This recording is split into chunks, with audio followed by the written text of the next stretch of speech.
Vamos lá, então. Estamos aqui para mais um episódio do DoxaCast. Estou aqui com uma presença ilustre do nosso queridíssimo pastor, né, amigo agora, né, e autor Pedro Amadeu.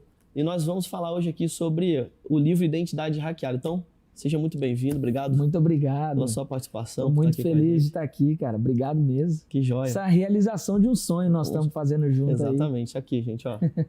É um sonho e nasceu, e eu tenho certeza que nasceu do coração de Deus, vai alcançar Amém. Você e muitas outras pessoas. É isso aí. Amém? É isso aí. Bom, falando um pouquinho aqui, só para vocês conhecerem um pouco assim do currículo do pastor Pedro. Ele é pastor de jovens e adolescentes e atualmente lidera a Nazatim, né, na Igreja do Nazareno Central de Campinas. Desde 2014 tem se dedicado à formação espiritual e emocional de novas gerações, servindo também na liderança distrital e nacional da Igreja do Nazareno. E além do ministério pastoral, é cineasta, casado com uma dançarina de break, né? Diretor de fotografia, já me contou que já fez um filme, rapaz. É isso aí. Diretor de fotografia, multi-instrumentista, né? Atleta, e a atleta é a esposa dele, isso. Que é a Marininha, atleta e dançarina de break. Eu vou conseguir chegar lá também, ser um atleta, quem sabe. Já é esposo de um atleta. Pois é, quem sabe. Bom demais. Pastor, queria te ouvir um pouco assim, primeiro, como que surgiu isso no teu coração, desse tema, identidade hackeada? O que Deus colocou aí, o que te motivou a fazer esse projeto? Legal. Cara, assim, primeiro, sou muito grato a Deus, né, por essa oportunidade. Estou feliz de estar aqui, como já falei. E cara, assim, o tema desse livro, Identidade Hackeada, eu confesso para você que não foi um tema que eu realmente falei assim, nossa, cara, eu preciso escrever sobre isso aqui.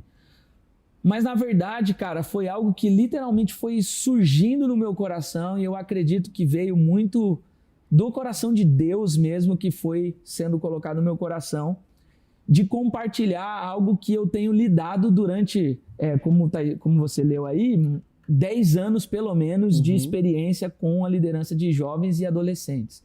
Eu estou há 4 anos integral cuidando de adolescentes na minha igreja, Igreja do Nazareno Central de Campinas. Mas, cara, é impressionante como eu fui observando ao longo desse período, e principalmente quando eu me coloquei à disposição de Deus de escrever o livro, de como, cara, muitos dos problemas que eu encontro dentro do gabinete pastoral de jovens, de adolescentes, muitos dos problemas, na verdade, eles sempre têm uma raiz mais profunda de uma identidade que ainda não foi definida em Deus. Que aí a pessoa, ela está passando por problemas na vida dela ou tentando lidar com problemas sem de fato tratar algo que pode estar gerando aqueles problemas, né? Então, por exemplo, tem muitas pessoas que têm problemas de relacionamento, cara, que se sentem ou com um excesso de uma carência afetiva, emocional, ou outras pessoas que, ao contrário, elas se sentem rejeitadas e etc.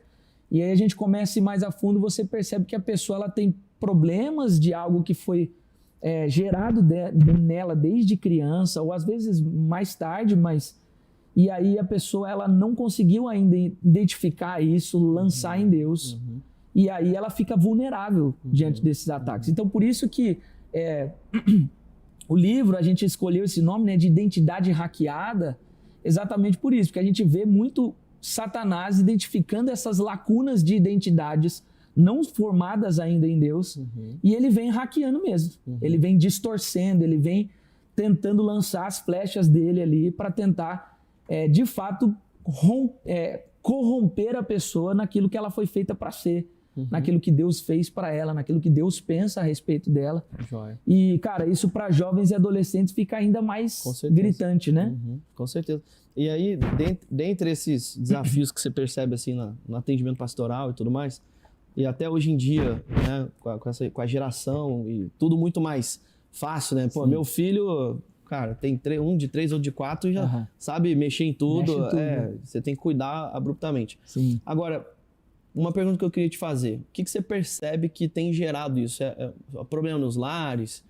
São os pais? Que de repente ali na educação, no trato, não sabe lidar? O que você mais percebe que tem ocasionado essa dificuldade, ou essas lacunas, como você colocou assim, nos jovens e adolescentes? Sim. Cara, eu diria que eu acho que é um problema até geracional, assim. E quando eu digo geracional, eu não digo só da geração atual de jovens e adolescentes, eu digo até mais para trás. Por quê? Porque é uma geração que ela acaba, de certa maneira, sendo muito influenciada por muitas coisas, né? É claro que o ser humano ele sempre teve a sua dose de influenciável, vamos dizer assim. Mas é interessante de que nos dias atuais, cara, o nível de influência sobre as pessoas ela está muito maior, principalmente com o crescimento da tecnologia, da comunicação, o acesso à comunicação e à informação. E isso, no meu ponto de vista, vai gerando seres humanos que acabam sendo um pouco mais frágeis. Por quê? Porque aí qualquer verdade que é dita para você, você pode adotar como verdade e aquilo molda as suas atitudes, molda a forma como você vive e age e até cria, no caso dos pais, pensando, os seus filhos. Então, eu acho que é um problema geracional isso, porque as pessoas elas acabam criando estereótipos de formas de criação, de como a pessoa deve ser, de como um filho deve ser, de como eu devo ser, e aí isso vai abrindo essas lacunas, né? Então, por exemplo, eu estava, até quando nós estávamos vindo para cá, eu estava contando pro rapaz que veio comigo uma história sobre isso, de uma mãe que foi muito influenciada a vida toda por um estereótipo que ela tinha de criação de filhos, só que a referência dela era uma mãe de uma menina. E aí, quando ela engravidou, ela descobriu que o sexo do menino, do filho, era menino. E ela passou a gravidez toda, cara, triste, desejando que aquela notícia de ser um menino não fosse, porque ela queria ter aquele modelo de maternidade de mãe de menina, cara. E aí é muito doido, porque quando a criança nasceu, ela já nasceu com um quê ali de rejeição, sabe? E isso veio desenvolvendo uma rejeição em si próprio, do próprio sexo, de quem ela era e etc. E às vezes sem saber qual é o motivo, qual é a fonte disso, entende? Então eu acho que é um problema geracional, porque a partir do momento em que o ser humano ele fica mais influenciado, qualquer verdade importa para ele. E aí a voz de Deus acaba perdendo força para nós. É por isso que o próprio livro, eu tento fazer exatamente essa jornada, né? Eu digo que ele não é um livro para quem está com uma crise de identidade. Ele é um livro de formação sobre o assunto de identidade, para você entender, e mais do que você tratar algo, para você se blindar de algo, né? Mas eu tento exatamente levar nessa jornada do livro de que, cara, a resposta está em nós olharmos para Jesus e, de alguma certa maneira, estarmos mais próximos dele para ouvir dele qual é a realidade dele, a verdade dele sobre a minha vida. Porque se eu sou influenciável, eu preciso controlar essas influências que falam comigo para ouvir realmente a voz que importa, que é a voz de Jesus. Né? Então eu acho que esse é um dos motivos pelo qual eu tenho identificado muitas lacunas, assim, mas eu acho que talvez seja um dos mais importantes, esse crescimento do nível de influência das mídias e das vozes, das amizades, nas pessoas. Das ideologias, né? Que eu acho que é um desafio gigantesco. Exatamente. Muito comum você ouvir de pai e mãe que, mandou o filho para a faculdade, volta, né, com outra pessoa. Como ter uma identidade forjada a ponto de, cara, até que ele vá nos lugares, vamos colocar, desafiadores do mundo hoje, mas que ele não seja influenciado de uma maneira negativa com isso, né? Então, acho que é muito importante, de fato, ter essa verdade em Deus de identidade. Queria te perguntar um pouco mais, assim, dentro da tua trajetória, o que te levou, assim, ou foi uma palavra que Deus te deu, mas o que te fez acabar caindo no universo, assim, de lidar com jovens, adolescentes, né? A história, acho que da sua esposa também é muito legal nisso. Eu lembro quando no início do projeto e o Guilherme, né, conversou com você, ele falou, poxa, ele é esposo da Maninha, ela é uma big girl e tal, ele comunicando. Eu acho que isso também gera muita identificação também com os jovens e adolescentes, né? Com certeza. Com certeza. Queria que você contasse um pouco pra gente como que foi, né, toda adentrar nesse universo assim de jovens e Legal. adolescentes como pastor? Legal. Bom, assim, cara, primeiro, eu me considero alguém jovem, né? Você vê que pelo tempo ali, eu tenho hoje 33 anos. A idade de Cristo. A idade de Cristo, tá pronto para ser crucificado, né? Mas, cara, assim, eu comecei a minha jornada de liderança muito jovem, muito cedo, né?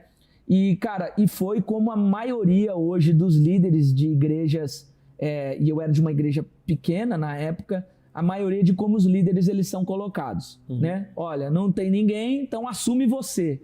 Vamos pegar ali o jovem que é mais fiel, o jovem que ele é mais comprometido aqui, tá sempre aqui, e vamos colocar ele para liderar. Cara, o meu começo foi esse. E eu confesso para você que, claro, pela minha disposição e pelo amor que eu tenho por Jesus e pela igreja, e isso vem muito do que eu aprendi durante o meu processo de conversão e tal, que eu posso contar aqui já.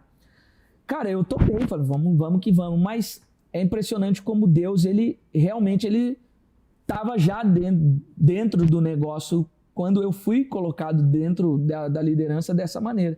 Porque a partir, cara, desse dia, eu me lembro de que muitas coisas começaram a mudar no meu coração. E é claro que havia um desejo da minha parte de falar, Senhor, olha, beleza, eu assumi pela minha disponibilidade a liderança do ministério, eu estou aqui para servir, mas eu não quero servir a jovens e adolescentes sem ter o mesmo coração que o Senhor tem para eles. Então, mais para frente, quando eu me tornei pastor de fato, né? A gente começa a ver que é exatamente esse o nosso chamado, né? 1 Pedro capítulo 5 fala isso, né? Aos presbíteros peço que pastoreiem o rebanho que é de Deus que está aos seus cuidados. Então eu dizia isso para Deus, então, Senhor, se é para cuidar das ovelhas do Senhor, que o Senhor me dê o mesmo coração do Senhor, os mesmos olhos do Senhor e as mesmas palavras do Senhor, que eu seja realmente o canal e a ferramenta do Senhor para liderar. E, cara, é impressionante como esse desejo, essa oração que a gente faz, ela tem muito poder, cara, principalmente dentro do contexto de liderança, porque eu comecei a perceber um amor sendo gerado no meu coração diferente, um cuidado diferente, um olhar diferente, e aí, cara, assim, Deus começou a gerar em mim um amor muito grande pelo ministério, pelos jovens, pelos adolescentes. E mais do que tudo, ver o fruto, a transformação, nem todo fruto a gente consegue ver, mas aqueles que a gente vê, cara, isso traz uma sensação de realização, de falar, Senhor, olha, eu tô fazendo algo pela missão que o Senhor me deu, que é inexplicável, é maravilhoso. Então, cara, eu vim de um jeito não tão assim especial, mas Deus foi nesse processo, fazendo dentro do meu chamado, do meu ministério, muitas coisas especiais. É impressionante, né? Que aí você para pensar assim, nossa, nasci para isso.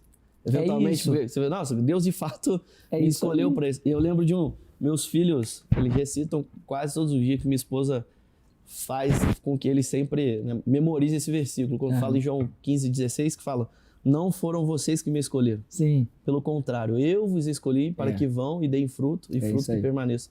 Então, de fato, a gente vai vendo os frutos, mas de algo que Deus indicou, não é, por isso que eu, cara, e aí eu não quero entrar em pontos teológicos aqui, mas por isso que eu acredito que Deus tem um plano, Deus tem um direcionamento. Com certeza. Não foi em vão, ele vai alcançar a tua vida através de uma outra pessoa que ele escolheu e colocou no caminho. Então, eu acho que nunca, sempre tem um propósito, Senhor. E eu queria até que você me contasse um pouco, eu não sabia, eu achei que você era filho de pastor, veio desde novo. Como que foi esse processo teu, assim, de conversão? Vou te contar. Cara, assim, na verdade, eu não nasci num berço cristão, né?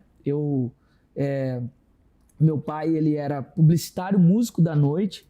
A minha mãe era esteticista, trabalhava com várias coisas e tal. E eles, quando eu nasci, eles tinham um casamento, mas não era um casamento muito saudável. Era problemático o casamento dos meus pais pelos universos que cada um estava, né? E chegou um ponto onde meus pais, eles infelizmente passaram pelo divórcio. Eu era criança na época, não me lembro quantos anos exatamente eu tinha. E aí, ao mesmo tempo, a gente descobriu um câncer na minha avó, mãe da minha mãe. Foi um processo muito difícil também, mas a descoberta da doença fez com que a minha mãe e a minha avó fossem para a igreja. E aí a minha mãe foi para a igreja e aí eu digo que Deus ele faz coisas assim que são inacreditáveis mesmo, porque minha mãe entrou pro coral. E minha mãe cantando, cara, assim, não dá certo. Minha mãe, se tem uma vocação que ela não tem, é cantar, é isso. Mas minha mãe foi pro coral e tem um motivo, por quê? Minha mãe fez o convite para mim, para o meu pai, para nós irmos para a igreja assistir a apresentação do coral. Olha só. Então nós fomos, eu devia ser um pré-adolescente nessa época, era isso, uns 10 anos mais ou menos, criança ainda para adolescência. E eu fui para a igreja para assistir minha mãe no coral. E aí foi engraçado que naquele dia eu sempre fui muito atento, sempre prestei muita atenção no que está sendo falado no culto. E naquele dia, mesmo tendo essa idade, eu ouvi a mensagem e o pastor ele pregou sobre um Deus que transforma histórias. Era isso, eu não me lembro exatamente qual era o texto que ele usou da Bíblia, mas eu me lembro disso. Você e tinha aí, quantos anos? Mais ou menos? Eu tinha uns 10 anos mais ou menos nessa fase. Uhum. E eu lembro que na pergunta clássica, né, tem alguém aqui que gostaria de aceitar Jesus, eu levantei a minha mão e eu fui pro altar. Eu não me lembro se meu pai foi no mesmo dia, se ele foi em outro momento dessa nossas idas à igreja para assistir a minha mãe cantando no coral, mas eu me lembro que o dia eu fui e eu fiz a seguinte oração para Deus. Na minha inocência, da minha forma, do meu jeito, sem saber como orar, porque não tinha relacionamento nenhum com Deus, com a igreja até ali. E eu fiz a seguinte oração, falei, Senhor, olha, eu tô aqui te dando a minha vida como o pastor falou. Tô aqui repetindo a oração dele. Mas se o Senhor é esse Deus que transforma realidades mesmo, eu quero que o Senhor restaure a minha família. E eu faço um voto com o Senhor de que se o Senhor restaurar a minha família, aí de fato o Senhor pode me pedir tudo que o Senhor quiser. Que tudo que o Senhor me pedir, eu vou te entregar. Eu já estou entregando o meu coração e a minha vida. Já estou tomando essa decisão. Foi quase a oração de Ana, né? É isso aí. Mas o Senhor mostra para mim o Deus que o Senhor é. Beleza. Eu continuei na igreja. Meu pai se converteu também. Nós continuamos na igreja. Meus pais divorciados. E eu morava com meu pai. Minha mãe morava com a minha avó. Porque estava nessa luta contra o câncer. E aí, passado alguns anos, eu me lembrei dessa oração que eu havia feito no altar, na primeira vez.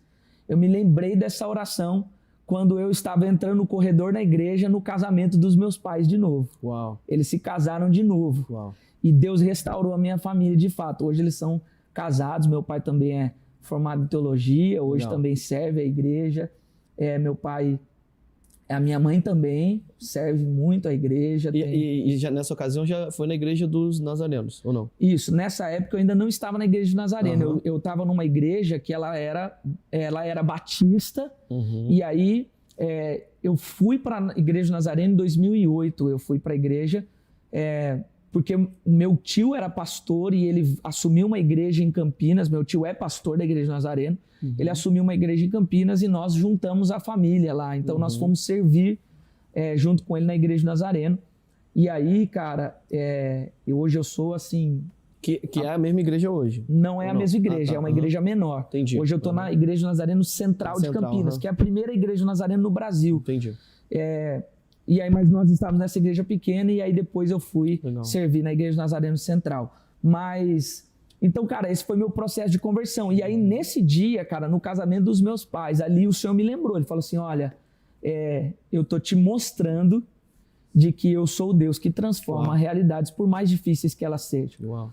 Então, e eu sabia que em algum momento o Senhor ia me pedir esse tudo que eu tinha oferecido ao Senhor, né?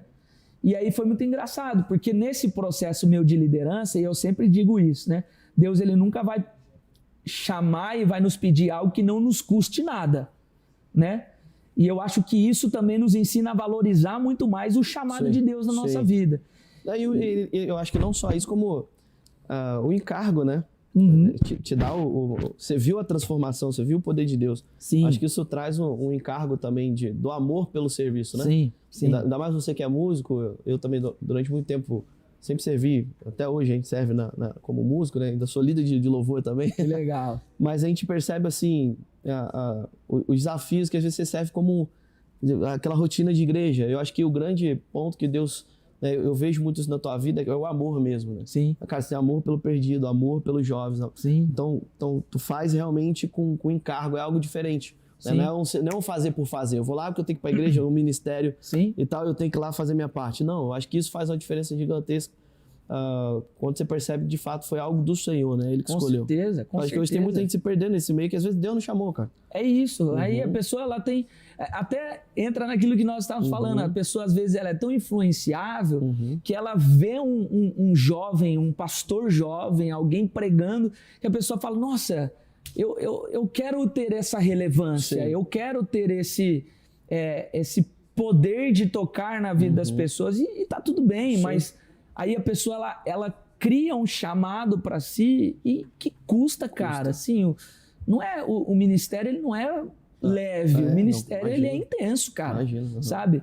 Então, mas, cara, eu vivi, esse foi meu processo de conversão, e aí, cara, assim, Deus realmente transformou minha vida, transformou minha história, minha casa, e aí foi muito engraçado, porque no momento onde eu tava mais, assim, eu já tinha me formado na faculdade quando eu assumi o ministério, mas era no momento que eu tava melhor, assim, de carreira no cinema, começando a fazer coisas grandes, já tava participando de longas metragens, aí Deus falou, não, eu vou usar a tua vocação do cinema, mas vai ser dentro do ministério. Eu quero que você venha para servir integral. Uau. E ali, cara, eu não tive dúvida nenhuma, porque eu falei, não, o senhor já provou para mim que a vida com ele é a melhor opção disparado. Então... E você já tinha um voto, né? É isso, cara. E aí o cinema é muito menor do que o Senhor na minha vida. Então, com certeza. E, cara, é engraçado, porque Deus, ele junta mesmo as vocações, assim. Então, minha esposa é dançarina de breaking. Deus não pediu para ela largar o breaking para servir só o ministério. Ela não só dançarina, como é campeã, né? Ela já foi campeã.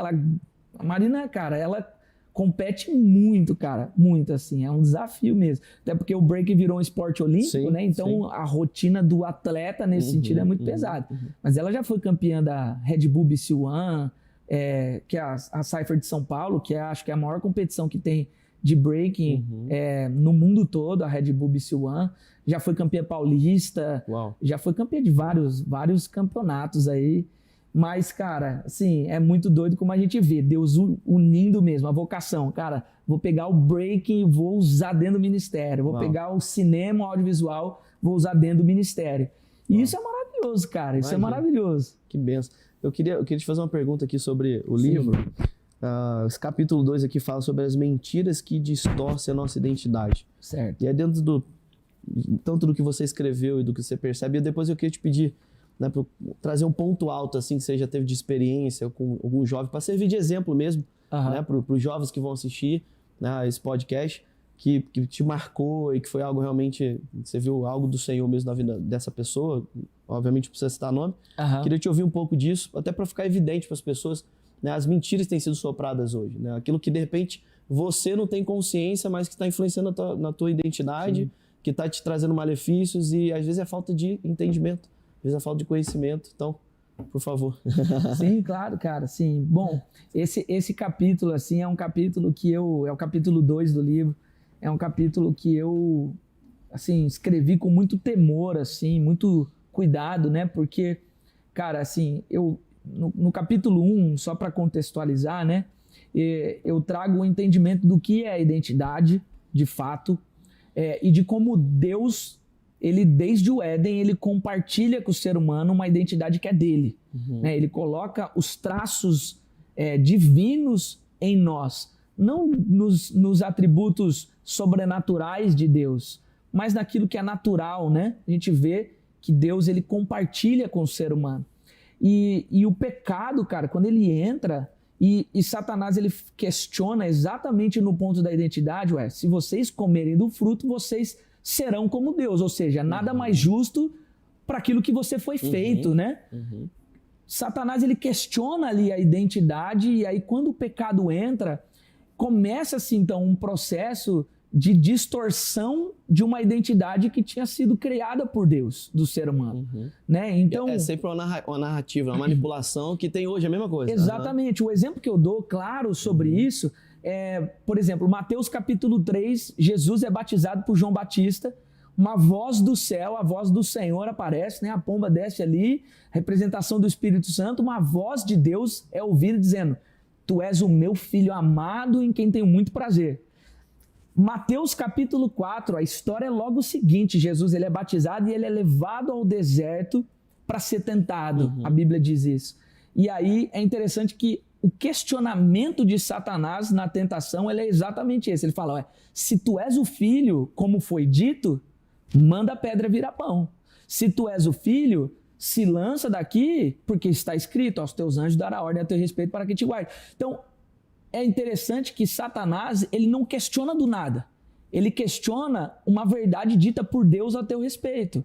Ele fez isso com Jesus, Sim. fez isso lá com Eva, lá atrás, fez isso com tantos outros exemplos, e por que não vai fazer isso conosco? Entende? Então, o capítulo 2, eu trago exatamente quais são as mentiras e as armas, que podem ser muitas, mas ali eu trago as principais que Satanás pode estar usando hoje para tentar distorcer e roubar de nós uma identidade ou entendimento da identidade que nós temos em Deus. Né? Então, dentro desse livro, dentro desse capítulo, eu trago muitas coisas atuais que eu tenho encontrado dentro do gabinete pastoral com muitos jovens, com muitos adolescentes, como, por exemplo, rótulos que são colocados.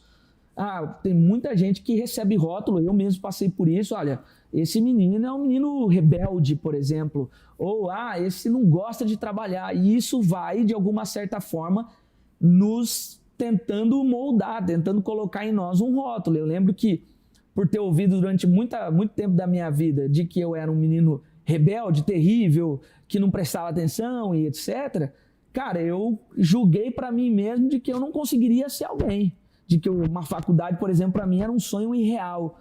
Então, até que, de repente, você percebe, você fala assim: cara, peraí, quem que me colocou esse rótulo?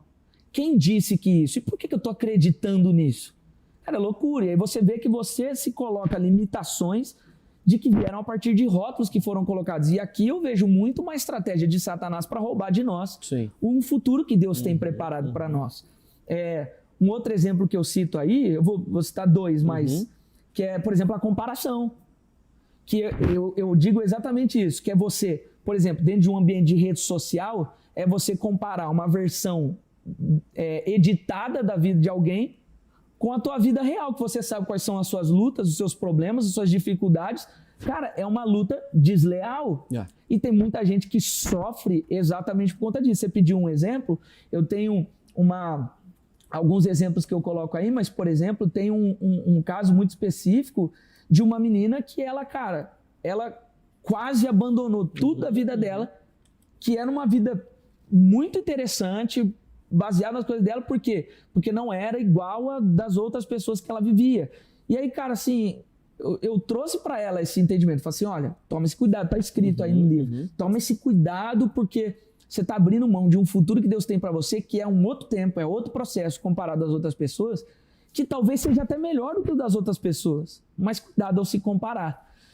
E, cara, um outro exemplo que eu dou aí é o exemplo de pressão por desempenho. Hoje existe uma lei muito grande que diz o seguinte: você é aquilo que você faz. Se você é produtivo, então se você está produtivo, você é alguém produtivo, e por aí vai. E esse é um perigo também, porque eu não sou o que eu faço. Eu posso estar passando por um momento de dificuldade, posso estar passando por um luto, eu posso estar passando por alguma coisa, mas isso não define quem eu sou. Isso define o meu estado atual de produtividade. Então, assim, o capítulo 2, cara, eu trago muitos exemplos, eu trago muitos testemunhos aí, mas eu gosto de trazer essas armas, essas mentiras que Satanás tem lançado nos dias de hoje para tentar distorcer a nossa identidade, continuar o padrão que ele vem fazendo desde o Éden, fez com Cristo e tenta fazer conosco. Então, isso é muito importante. E aí, o capítulo 3, por exemplo... Que já é a parte da ferida. Só para fechar esse ponto, eu trago exatamente quando essas mentiras quando essas flechas que são lançadas por Satanás, elas conseguem atingir o nosso coração. Que é exatamente quando você vira aquela chave do eu estou alguma coisa para eu sou alguma coisa. Então, eu estou triste para eu sou triste. Né? Então, cara, é um capítulo que eu acho que é muito importante, não só para a identificação de alguns casos, mas principalmente para esse blindar mesmo. De falar, caramba, isso acontece mesmo, eu estou inserido numa vida que tem tudo isso, eu preciso tomar esse cuidado, preciso olhar para o Senhor. Não, e acontece o tempo todo. E a gente acha que, né, a comparação só tá mais para quem já tem ali uma idade um pouco mais avançada, né? Ou um adolescente já que entende mais. Mas, cara, eu fiquei surpreso. Eu tive uma experiência com o nosso filho eu tava com 2 anos e pouco. E aí, um belo dia, tava com a minha esposa e ele falou pra ela, mãe, por que E o meu filho mais velho, o de 4 anos, a gente comprou uma chuteira, que ele queria jogar bola, a gente comprou uma chuteirinha pra ele. Só que, cara, já era o menor tamanho, não tinha do tamanho do outro, do mais novo, na ocasião. Então a gente comprou só esse e tal, e o outro era muito pequeno. Mas a gente achou, ele vai, imagina, 2 anos, não vai nem perceber. Sim. Cara, ele não chegou e perguntou pra minha esposa, por que meu irmão tem uma chuteira e eu não tenho? Eu falei, cara, tem 2 anos e pouco, como que pode? Pois é. A minha esposa, na hora, entrou no Mercado Livre, achou e tal, do tamanhozinho dele, que já... isso já tinha se passado alguns meses. Sim. Mas o que eu quero dizer? Cara, começa desde pequeno. Sim. Eu acho que por isso que também a responsabilidade dos pais de conseguir perceber e identificar isso desde cedo para cercar. Com certeza. Porque eu acho que o maior desafio nosso assim, é o que você não sabe que você não sabe. É isso aí. Tipo assim, você não tem nem consciência que você não sabe sobre aquilo, né? Exatamente. Que o que tá te influenciando foi o que você ouviu lá dos pais, um rótulo que colocaram sobre você, o bullying que fizeram na escola e tudo mais, isso tá influenciando nas emoções e tudo mais. E aí tu falou sobre guardar coração, eu lembro... E aí, cara, Davi me chama muita atenção nisso. Eu sou apaixonado pelas histórias de Davi. E tanto é que ele ensina para Salomão em Provérbios 3:24, guarda diligentemente o teu coração, porque dele procede as fontes de Davi. É algo que eu sempre falo pro pessoal que tá com a gente sempre, eu falo assim, a gente precisa aprender a fazer gestão do coração. É verdade. A gente às vezes aprende sobre gestão de tempo, a gente tava falando sobre isso. Cara, gestão de um monte de coisa, né? Gestão quem é jovem, das tarefas que tem que fazer. Financeiro, de pessoas. Um monte de coisa. Agora, não é ensinado gestão de coração. Eu acho que Davi é um grande cara que fala sobre isso. Porque você pega, assim, em vários momentos, ele falando assim, ó minha alma. É isso aí. Ele olhando pra si e percebendo o que tava acontecendo com o coração dele. É isso aí. Pô, tô aflito, e ele diante de Deus. E aí ele tem um Salmos que fala que quem subirá ao monte santo do Senhor, o monte aponta pra presença, né? Ou seja, quem subirá pra presença do Senhor, aí fala aqueles de coração puro e mãos limpas. Exatamente. Então a gente percebe assim, o tempo inteiro, Davi foi esse cara que soube fazer. Cara, imaginam, Saul tentando procurar ele pra matar ele. Pois é. E ele olhando, o cara podendo matar ele. Quem sou eu pra matar o servo do Senhor? É muita... Olha a postura, né? Cara, muita gestão de coração. Pois né? Total. Então isso cara, me chama muito. E você sabe que, por exemplo, falando essa questão de rótulos e comparação, é claro que a gente olha muito para o nosso cenário atual, mas se você pega, por exemplo, o Salmo 73, que é o Salmo de Asaf, cara, Asaf, ele era o líder de adoração dentro do tempo ali de Davi, né? Foi o responsável por chefiar a equipe que trouxe a arca. Cara, esse cara, ele tinha uma função importante dentro do templo ali.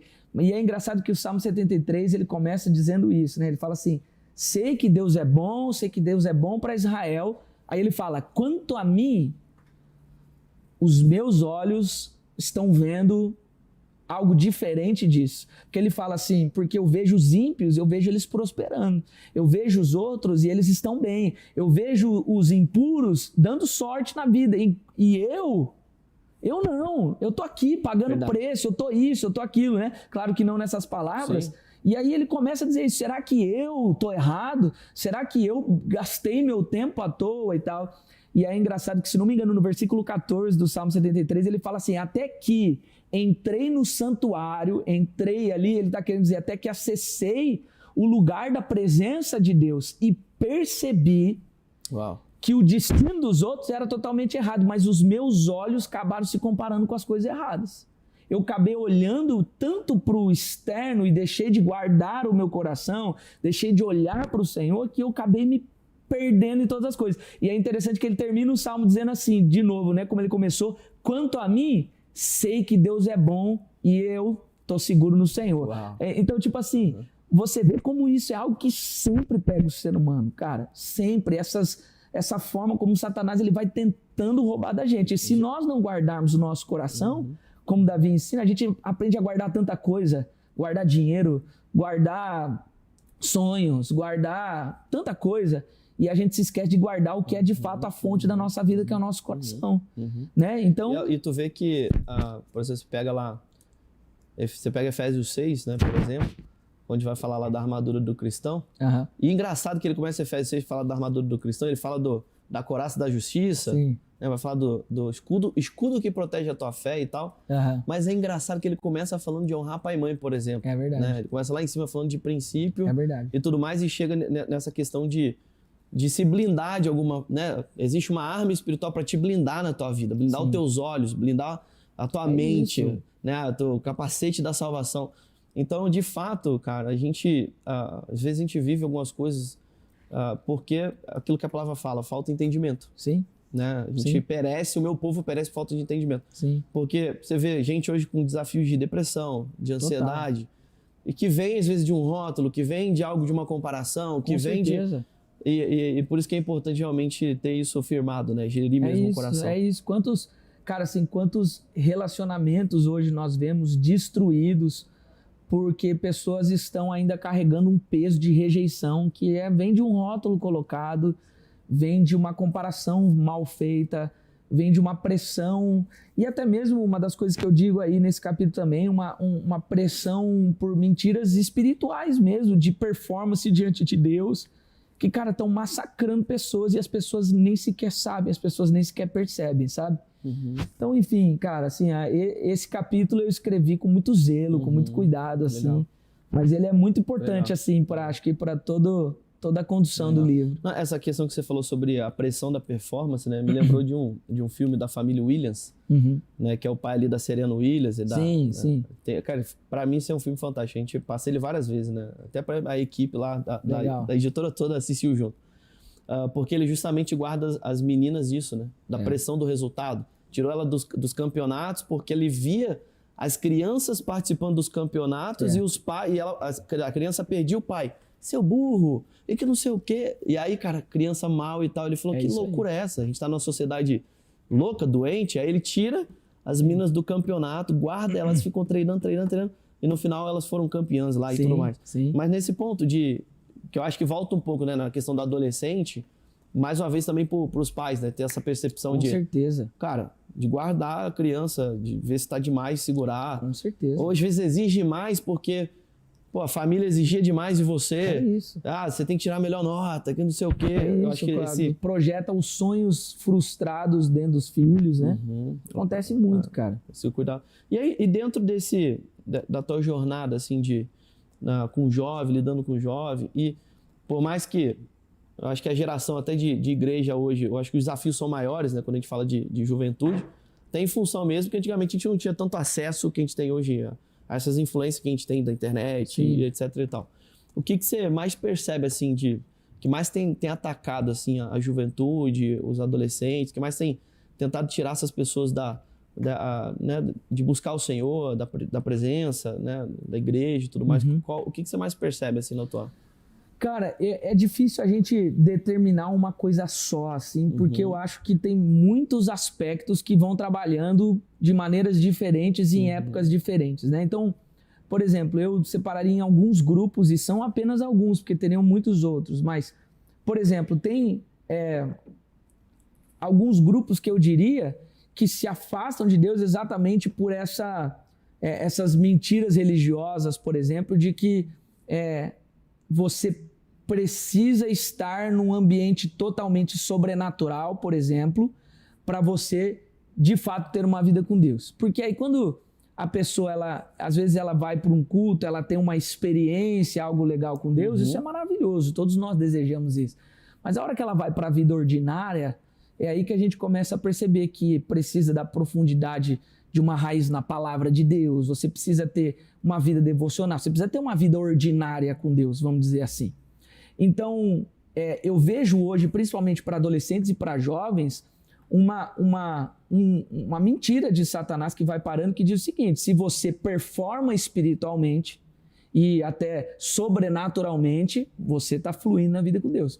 Mas se você não tem esse nível de performance, a vida com Deus não é para você. E aí, cara, é muito perigoso. Cria uma discrepância, né? Porque aí você tem aqui um grupo que ou desiste, ou um grupo que se força a viver algo que não é, que Deus não quer fazer naquela pessoa. Tem momentos na minha vida que parece que tudo que eu falo, que tudo que eu faço, que tudo que eu toco, acontece algo maravilhoso, espiritual e sobrenatural de Deus. Mas há momentos em que Deus está num silêncio absurdo, que eu estou passando pelo deserto, tentando entender e identificar o que é que Deus está tratando na minha vida, no meu coração. E é aqui que as minhas raízes são testadas, né? Jesus, ele fala isso, ó, constrói tua casa na rocha, porque quando vierem as tempestades, você não vai ser destruído. Não é se vierem as tempestades, é quando elas chegarem. É um ledo engano, né? As pessoas acharem que, pô, não, agora eu tô com Deus e não vai acontecer. Não, vai acontecer, só que ele vai te guardar, né? Ele sempre te guarda. Agora ele vai te ensinar a lidar com essas situações. Exatamente. Até porque eu percebo assim, cara, é porque o diabo, não sei o que, tá um ataque. Tudo bem, às vezes... Mas Deus permitiu algo. Sim. Né? Deus, e às vezes aquilo é para estremecer algo, para te aperfeiçoar. Com certeza, é para lapidar, para controlar o ego também. Eu sempre brinco com a minha liderança lá do ministério, que eu falo o seguinte, falo, gente, se preparem, porque sempre depois de um grande evento que a gente fizer, que vai ser uma bênção, sempre vai vir uma crítica, sempre vai vir algo da igreja, ó, vocês deixaram tudo bagunçado, vocês deixaram... Cara, eu vejo muitos líderes, por exemplo, se machucando por não entenderem de que esse é um processo de Deus de formação mesmo. Então, voltando nessa questão, eu vejo hoje muitos jovens e muitos adolescentes desistindo de uma vida com Deus porque estão achando que a vida com Deus ela é um estereótipo criado aqui de muitas coisas, entende? E aí é engraçado que cada contexto tem o seu, cada igreja, cada denominação vai ter o seu contexto, mas isso é algo que tem acontecido assim, de uma maneira exorbitante entre jovens e entre adolescentes. A pessoa se sente indigna, né? Não, eu não consigo essa performance. Cara, eu não consigo. Assim, eu brinco, eu não sei se eu coloquei no livro, acho que eu coloquei esse exemplo no livro, que eu brinco assim, que, cara, às vezes você vê uma pessoa chorando no culto e aquela pessoa se derramando, você fala, caramba, eu não consigo ter esse nível de experiência com Deus.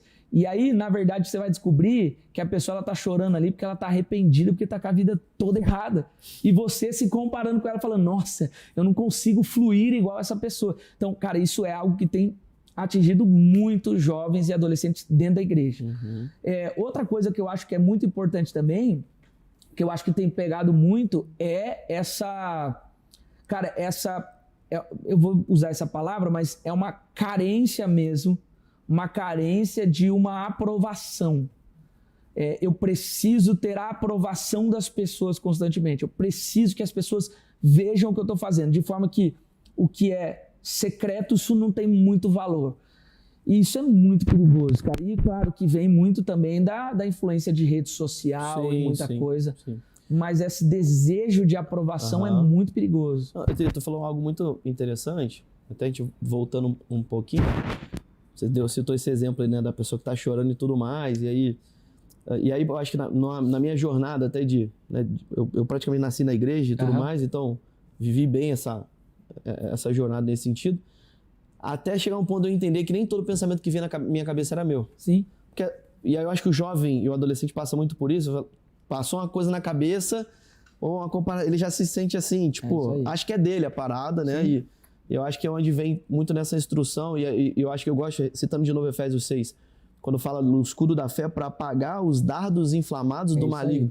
Ou seja, cara, vai ter sugestão na mente, vai ter pensamento que não é teu. Sim. Às vezes é algo para realmente fazer olhar ali para algo, e aquilo ali às vezes tu deixa entrar, entrou no coração. Total. Surgiu o brinco, o pessoal fala o seguinte, o coração é o seguinte, imagina um coador de café novo, né? Cara, se tu bota o pó de café, naturalmente vai sair café, óbvio. Mas dentro da gestão do coração, tu tem que imaginar que aquilo ali tem que ser o mais limpo possível. Com certeza. Porque, cara, se botou pensamento ruim, vai sujar, vai sair coisa ruim. Se botou, cara, comparação, se botou coisas que realmente vai tirar do centro, vai gerar ansiedade, é o que vai sair do outro lado. Agora, se tu guardou, manteve ele limpo, manteve puro, vai sair coisa boa, né? Com certeza. E eu acho que é onde você alimenta, por isso que eu vejo que a Bíblia fala assim, né, que a fé vem pelo ouvir do que da palavra. Exatamente. Então, se tu tá alimentando teu coração da palavra, que é da verdade, obviamente tua Cara, vida vai fluir mais. E você sabe que isso que você está falando, com certeza também é um dos fatores que eu vejo hoje, que é mais preocupante também dentro do contexto de pessoas que se perdem ou que às vezes não conseguem nem acessar uma vida com Deus. Que é essa questão do que alimenta o teu coração, do que alimenta a tua alma.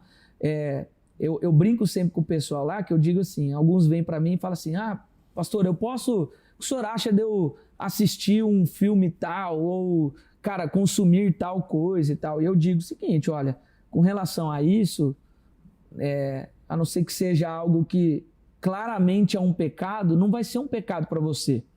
Agora, Paulo ele traz, né? Tudo me é lícito, mas nem tudo me convém. Mas o ponto que eu digo é o seguinte, cara, ok, por exemplo, você vai assistir um filme de terror.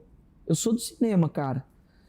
Eu sei que ali foram tecnicamente profissionais que fizeram. Mas beleza, você vai assistir um filme de terror. Fala assim, do que você está alimentando o teu coração e a tua alma? E eu brinco com eles, falo o seguinte, não, tudo bem, nós vamos fazer o seguinte.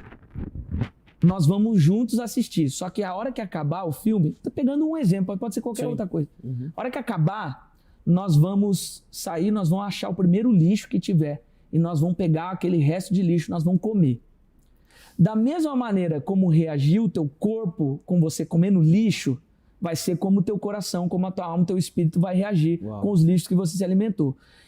E eu vejo muita gente hoje se alimentando de porcaria. Se eu pegar hoje, talvez eu acho que dentro da igreja, talvez é a fase que eu mais tenho que lidar com problemas relacionados à sexualidade. Pessoas viciadas em pornografia, pessoas viciadas em sexo, e é uma carne aguçada nesse sentido. E você vai ver. Por quê? Porque as pessoas estão se alimentando disso sem perceber.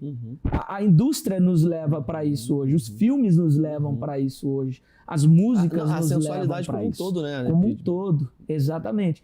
Então, é muito isso que você falou. Assim. Esse dia a pastora falou, cara, às vezes tu passa na rodovia, tem um outdoor de uma mulher com coisa de lingerie. É isso aí. Cara, a sensualidade tá em tudo, se a gente não guardar no coração, a tua mente, o que isso você aí, tá olhando. Exatamente. Eu tava assistindo um filme ontem com a minha esposa e nós estávamos analisando assim, né, de como o próprio filme, por exemplo, explora constantemente o corpo da atriz. Porque ela é uma moça muito bonita, eles exploram, então o tempo todo ela tá de sutiã, ela tá de biquíni e, cara, o filme ele não tem nenhum ato sexual visível, mas é interessante como ele vai explorando a sensualidade de alguma forma e que a gente não percebe, mas a gente tá se alimentando daquilo. Então, cara, assim... E até porque eu acho que essa é uma questão, é igual quando... Cara, o cara que chegou num nível de cometer um adultério não começou lá no adultério. Com certeza. O cara saiu de casa e já... Com certeza. Não é assim. Normalmente, cara, foi uma parada que começou lá no Instagram, viu uma coisa e não se guardou. E daqui a pouco foi avançando. Um amigo que mostrou algo foi lá e ficou rindo. Exatamente. E o negócio vai... Então sempre, eu acho que o maior cuidado, né? Realmente sempre é no início. Com certeza. De guardar, blindar o coração, blindar a mente. Que realmente... E é isso. E do que você se alimenta mesmo. Que é exatamente aquilo que você falou. A fé, ela vem pelo ouvir e ouvir a palavra de Deus. Se eu me alimento da palavra de Deus, eu tô ficando mais forte.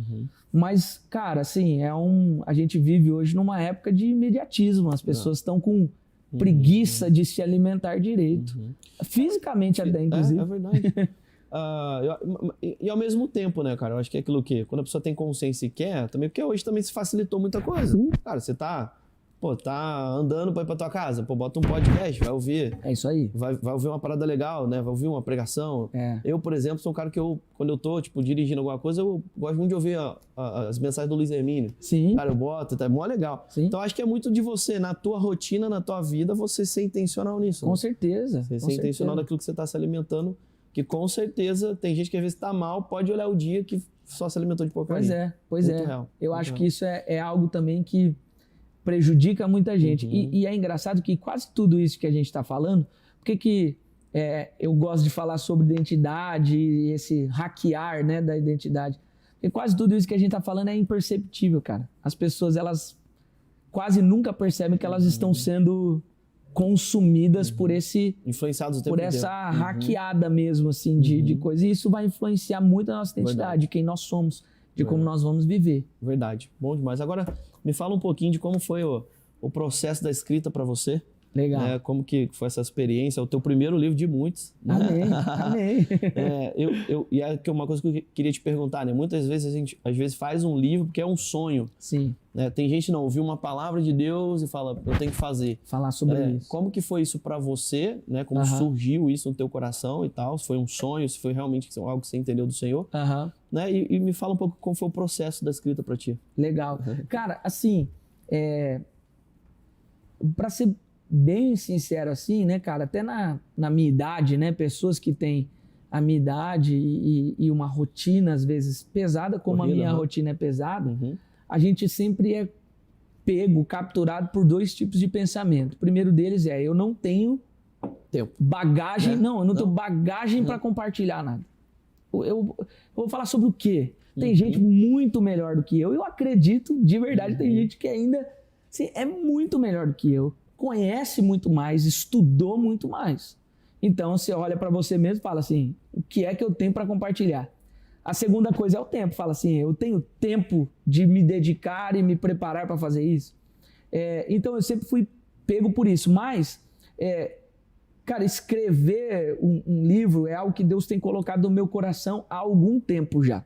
Eu confesso para você que até nas nossas primeiras conversas lá atrás, o meu desejo era escrever algo prático sobre liderança, de, cara, o que você pode fazer no Ministério de Adolescentes, que é o que eu tenho lidado ativamente hoje em dia. Cara, o que é que você pode fazer no Ministério para que você tenha ferramentas para aplicar melhor dentro do Ministério. Mas aí eu lembro que nós ficamos nesse questionamento sobre se de fato era algo que valia a pena, até porque eu acho que muitos líderes, por exemplo, precisam entender mais ainda o que Satanás pode estar fazendo antes de aplicar ferramentas práticas dentro do ministério. Olhar mais para as pessoas, cuidar do coração delas, que é o intuito desse livro, trazer um cuidado pessoal e, claro, para líderes também, do coração das pessoas. E aí, cara, que entrou nessa questão, então eu comecei a orar e falar, então tá, Senhor, eu entendi de que o Senhor tem colocado desejo no meu coração e eu não tenho passo para escrever algo sobre liderança, então o que é o que o Senhor tem que eu queira escrever? E aí foi engraçado que nós começamos a conversar em outubro do ano passado e eu demorei, se eu não me engano, até fevereiro, mais ou menos, para definir um tema, porque eu fiquei orando, cara, e eu acredito que esse tema foi algo que Deus derramou mesmo. E fala assim, olha, isso aí é tudo que a gente tem vivido, eu digo a gente, né, o Senhor fazendo e eu como ferramenta dentro do ministério na vida de outras pessoas. Então, cara, o tema e o livro, eu não tenho dúvida de que foi algo que realmente Deus foi gerando durante o processo. E aí, cara, não é porque nós estamos juntos aqui não, mas aí eu digo também a importância que a editora teve também na minha vida. Porque o tempo ele é ajustável, mas esse sentimento de eu não tenho nada para compartilhar, essa bagagem, vocês foram instrumentos de Deus na minha vida de dizer, olha, com certeza pode ser que tenha gente muito mais estudada, muito mais preparada, muito mais experiente do que você para compartilhar. Mas isso não anula aquilo que Deus tem derramado sobre você e sobre a sua vida para você poder compartilhar. Perfeito. Então, eu sou muito grato a esse empurrão mesmo que eu recebi da parte de vocês, da editora. E para mim foi muito especial, cara. Assim, foi muito importante porque a gente também aprende nesse processo a fazer, a escrever, a colocar mesmo o coração ali. Foi um processo muito fácil, muito agradável, muito familiar, assim. Eu gostei muito, cara. Top. Não, e que para nós também é um ministério, até Doxa mesmo, o nome da editora, da plataforma editorial, em função, o Doxa significa glória, né? Sim. Então, cara, o que Deus nos deu de percepção e de visão para o que a gente faz hoje? Que cada um carrega uma doxa de Deus. Sim. Né? Eu até compartilhei contigo uma coisa que a gente repete muito. Você pega toda a criação, até o 5º dia, Deus cria tudo e fala que é bom. Quando ele chega e cria o homem, ele fala que é muito bom. Sim. E, tudo que é valioso na terra, até o 5º dia que ele criou, tu tem que cavar para encontrar. Você tem que Cara, o trabalho que dá pra tu achar ouro, o trabalho que dá pra tu achar um diamante e tudo mais, não vai ser diferente com a gente. É verdade. Ou seja, Deus colocou coisas que é muito bom sobre nós, que, cara, são para abençoar outras pessoas, são para abençoar ainda mais sua vida. E a gente não tem sombra de dúvida que você carrega, né, uma doxa de Deus e Com tá aqui. certeza. Né, nasceu uma doxa de Deus. Pois né? é, cara, pois é. E foi muito especial mesmo, cara, assim. Eu sou muito grato, assim, foi um processo muito gratificante para mim, muito especial. Foi especial, inclusive, ministerialmente falando, assim, de ver o amor das ovelhas ali que fazem parte do ministério, dos nossos liderados, de vibrar e celebrar junto com esse processo. Gerou até uma aproximação minha com as pessoas. Então, sim, eu tive muitos frutos bons, cara, desse processo. Legal. E eu até falei para minha esposa, né? Eu disse para ela, falei assim, é claro que nós queremos vender os livros. Claro, Mas só os frutos que nós já temos até aqui já são extraordinários, já são inexplicáveis, assim, sabe? Então, cara, pra gente vender vai ser Sim, só flui uma até mais. entrega daquilo que Deus fez, cara. Então é maravilhoso, assim, pra gente. A gente tá muito feliz. E aquele que a gente brinca, né? Se Deus gerou, ele sopra, né? Então, Com para que a certeza. mensagem avança e as coisas acontecerem, a gente ainda tá no pré-lançamento, né? Nem foi lançado ainda. Pois é. Então, você tá pegando aqui um pouquinho, assim, em primeira mão. Na verdade, tem muito mais coisa aqui dentro. Obviamente, a gente aqui não conseguiria falar todo detalhe que tem, mas esse livro com certeza vai abençoar muito a sua vida.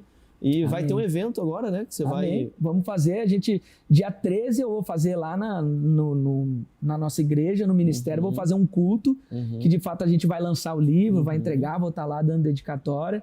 E em janeiro eu vou querer fazer um evento também de lançamento aí, mas vou convidar outros pastores, amigos para estarem juntos, até para nos abençoarem nesse tempo. Quero que vocês estejam lá também. Vou ter que ir lá para Campinas com a gente. Com certeza. Mas está sendo assim um período de lançamento. Eu estou fazendo esse pré-lançamento com o pessoal da igreja.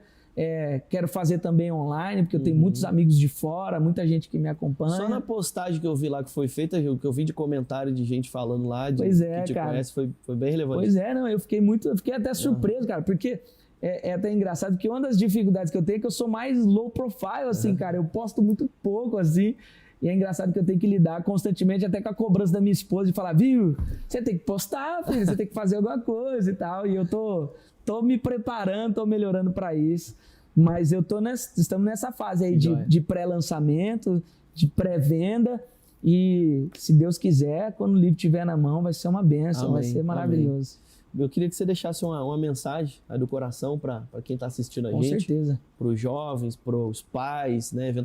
Eu acredito, é um livro que fala muito com o jovem, com o adolescente, mas eu acredito que muito pai deve ler esse livro, né? Porque com certeza vai ampliar a sua visão e com certeza vai te dar um outro olhar sobre a tua paternidade, sobre como você lidar com o seu filho, né, nessa fase. Então eu incentivo você que é pai a realmente aprofundar e conhecer tudo que está aqui e deixar uma mensagem aí para quem está nos assistindo. Legal. Bom, assim, primeiro eu estou muito feliz com esse lançamento do livro, porque aqui eu coloquei de fato meu coração e aquilo que o senhor tem feito. Mas a mensagem que eu deixo para você é de que, de fato, Deus ele olha para nós de uma maneira individual. Deus olha para nós e ele derrama coisas que são pessoais para cada um. Deus tem uma vocação, um talento, um dom dedicado a cada um. E nós precisamos ter a sabedoria de ativar ele em Deus. Mas para isso, a gente precisa, como nós conversamos aqui, ter o nosso coração guardado no Senhor. Nós precisamos ter a nossa identidade ativada em Deus. Eu creio que Deus tem muita coisa para fazer na vida de muita gente, mas tem gente que está perdendo esse tempo por estar com uma identidade distorcida pelo diabo, distorcida por mentiras, por enganos que Satanás tem lançado para muita gente. Mas eu quero que através desse livro você identifique isso, você dê um basta nisso, trabalhe e descubra a sua identidade em Deus e, mais do que tudo, fortaleça sua vida para viver o propósito que Ele tem para você, porque com certeza Deus tem muito para fazer, Deus quer que você dê frutos e para isso você precisa ter uma identidade inabalável e é esse meu desejo para você através desse livro e pessoalmente também. E o meu pedido se você ler esse livro, for abençoado e ver uma transformação, me manda o direct que eu quero receber o seu testemunho para poder compartilhar. Bom demais, bom demais. E meus parabéns a toda a equipe da Doxa, que fez um trabalho excelente aqui, né? Puxado aí pela Pamela, a Mab, toda a equipe. E então, de parabéns, realmente mais um ouro, mais um tesouro que a gente fala, né? Nós somos garimpeiros, né? E já tá aqui o tesouro que Deus colocou através da vida do pastor Pedro. Amém. E tem outros episódios que vão sair aqui os cortes desse vídeo, então compartilhe para que essa mensagem alcance as vidas. Então é um pedido direto para você compartilhe. Pode ser que um adolescente, pode ser que um jovem que precisa ouvir essa mensagem vai ver através do seu compartilhamento. Eu tenho certeza que essa mensagem, eu sempre brinco, o livro é como se fosse um tambor. Você toca e o som você não sabe até onde ecoa, mas através da sua vida pode ecoar em muito mais jovens e salvar muito mais perdidos. E esse aqui é o intuito principal nosso. Muito obrigado, pastor. Foi um prazer aqui essa conversa contigo. Para mim foi maravilhoso também. Obrigado pela oportunidade. Imagina, foi bom demais estar contigo aqui. Vai ter aqui na descrição, né, o link, né, da página de venda do livro, da página do livro do pastor Pedro. É isso aí. Então você vai poder aqui, nas redes sociais do pastor, nas redes sociais da Doxa, você também consegue ter acesso. Então clica aqui abaixo. Não deixe de curtir esse episódio. Já curta, coloca o teu comentário aqui. Quando você curte, você patrocina esse conteúdo. E muito obrigado aí por assistir. E tamo junto, até a próxima. Até. Valeu, querido. Obrigado, tamo mano. junto.